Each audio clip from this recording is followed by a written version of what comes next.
பயம் அப்படிங்கிறது வந்து ஒரு சொல்லாக இருந்தாலும் அந்த பயத்துக்கான காரணங்கள் வந்து நிறைய இருக்கும். அந்த காரணங்கள் வந்து ஆரம்ப காலத்திலிருந்து வந்து ஒன்றொன்னா நம்ம வாழ்க்கையில் நடந்த நிகழ்ச்சிகள் வந்து நமக்கு பொருத்தம் இல்லாதனால நடந்ததுனால அது வந்து அதை சந்திக்க முடியாதனால நம்மளை நாமே வந்து அதிலிருந்து வெளியில் வர்றதுக்கு பேர் பயம். அதாவது ஒன்று நடந்துருச்சு, ஒரு கூட்டமாக இருக்கலாம், அல்லது உறவாக இருக்கலாம், அல்லது நட்பாக இருக்கலாம், அது படிப்பாக இருக்கலாம், வேலையாக இருக்கலாம். இந்த வேலைக்கு தகுந்த மாதிரி நம்ம சரியான முறையில் பொருத்தப்பாடு ஃபிட்னஸ் ஆக முடியலைன்னா அதிலிருந்து அது வேண்டான்னு விலகி வர்றதுக்கு பேர் பயம். அதாவது நமக்கு பிடிக்காத செயல் நடந்து விடுமோ அப்படின்னு நினைக்கிறது ஒரு பயம். அதை சந்தித்து விடுமோ அல்லது சந்திக்க வேண்டிய சூழ்நிலை வந்துடுமோ அப்படின்னு முன்கூட்டியே மனதில் அதனுடைய பாதிப்பை நினைத்து கொண்டிருப்பது ஒரு வகையான பயம். அதே மாதிரி நம்ம இதை சந்திக்க வேண்டியது இருக்குதே அப்படின்னு நினச்சி அதை போகும் வரைக்கும் உள்ளுக்குள்ளே வரக்கூடிய ஒரு கற்பனை சார்ந்த அல்லது நிஜத்தினுடைய பிரதிபலிப்பு ஒரு பயம். இப்படி பயங்கிறது பல வகையில் இருக்குது. பயங்கிறது ஒற்றை சொல், ஆனால் அது பல்வேறு கோணங்களில் பல்வேறு விகிதாச்சார அடிப்படையில் அது உடல் பாதிப்பாகவும் செயல் பாதிப்பாகவும் உணர்ச்சி பாதிப்பாகவும் நடத்தை பாதிப்பாகவும் சிந்தனை பாதிப்பாகவும் செயலிலிருந்து தடுமாற்றத்தையும் ஏற்படுத்துவது மட்டுமல்லாமல் ரத்த அழுத்தத்தை அதிகப்படுத்திடும். பல நேரங்களில் தலைவலி வந்துடும். பல நேரங்கள் வந்து பார்த்தோம்னா நம்மளுடைய அறியாமலேயே வந்து நம்ம மூச்சு மாற்றங்கள் ஏற்படும். அதாவது மூச்சிறைப்பு ஏற்படும், உடல் குபீர்னு வேர்க்கும், அல்லது அந்த செயல் வந்து நடந்தால் என்ன ஆயிருமோன்னு நினச்சி அதை நினைத்து கொண்டே நம்மளுடைய நிலை தடுமாறி எந்த சைடு போகிறோன்னு தெரியாமல் ஏதோ ஒரு இடத்துல நின்றுக்குவோம். அல்லது வாகனங்கள் போகிறப்ப இந்த மாதிரி பயம் ஏற்படுச்சுன்னா அந்த பயம்தான் பல்வேறு விதமான பிரச்சனைகளுக்கு காரணமாக இருக்குது. அப்போ பயங்கிறது ஒற்றை சொல் கிடையாது, பல்வேறு செயல்களுடைய கூட்டமைப்பு, பாதிப்பினுடைய கூட்டமைப்பு, வரக்கூடிய நிகழ்வுனுடைய தொகுப்பமைப்பு அப்படின்னு எங்களுடைய எம்எஸ்கே உளவியல் கோட்பாட்டின்படி சொல்கிறேன். இன்னும் சொல்ல போனோம்னா பயங்கிறது வந்து அதிலிருந்து வெளியில் வர்றது ஒரு பயம். ரெண்டாவது அது நடந்துருமோன்னு நினச்சி அதை பற்றி கவலைப்படுறது இன்னொரு பயம். ரெண்டாவது நடந்தால் என்னாகும்னு நினச்சி அதனுடைய தொடர்ச்சியை வந்து நம்மளே நம்ம கற்பனை பண்ணி அதனுடைய தொடர்ச்சியிலேயே வாழ்கிறது இன்னொரு பயம்.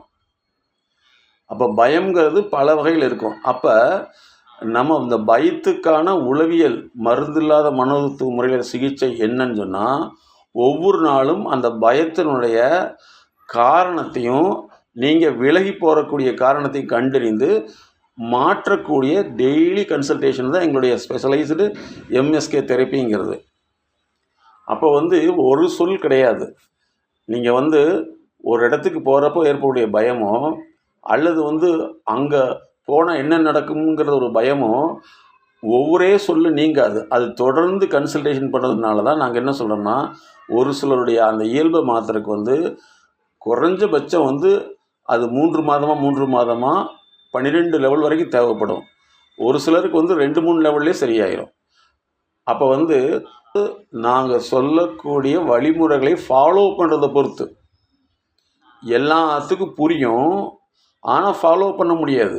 இப்போ எல்லாத்துக்குமே தெரியும் படித்தா நல்ல மார்க் வாங்கலான்னு சொல்லிட்டு, அதே மாதிரி எல்லாத்துக்கும் தெரியும் சம்பாதிக்கணும்னா உழைக்கணும் நினச்சி சொல்கிறது, சம்பாதிக்கணும்னா உழைக்கணுங்கிறது எல்லாத்துக்கும் தெரியும், ஆனால் முடிய மாட்டேங்குது. அப்போ வந்து அதுக்கு ஏற்ப தன்னை தகவமைச்சுக்கிட்டு போகிறது ஒரு வகை.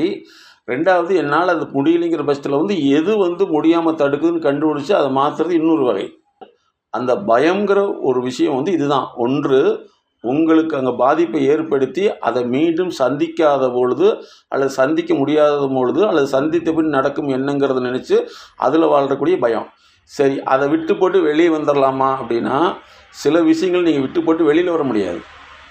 அது குடும்ப பிரச்சனையாக இருக்கலாம், உறவு பிரச்சனையாக இருக்கலாம், அதே மாதிரி தொழில் பிரச்சனையாக இருக்கலாம், கடன் பிரச்சனையாக இருக்கலாம், அதே மாதிரி அடுத்தவர்கள் நம் மீது வந்து தவறான சொல்லக்கூடிய கருத்து பிரச்சனையாக கூட இருக்கலாம். அப்போ இதிலிருந்து வர முடியாது.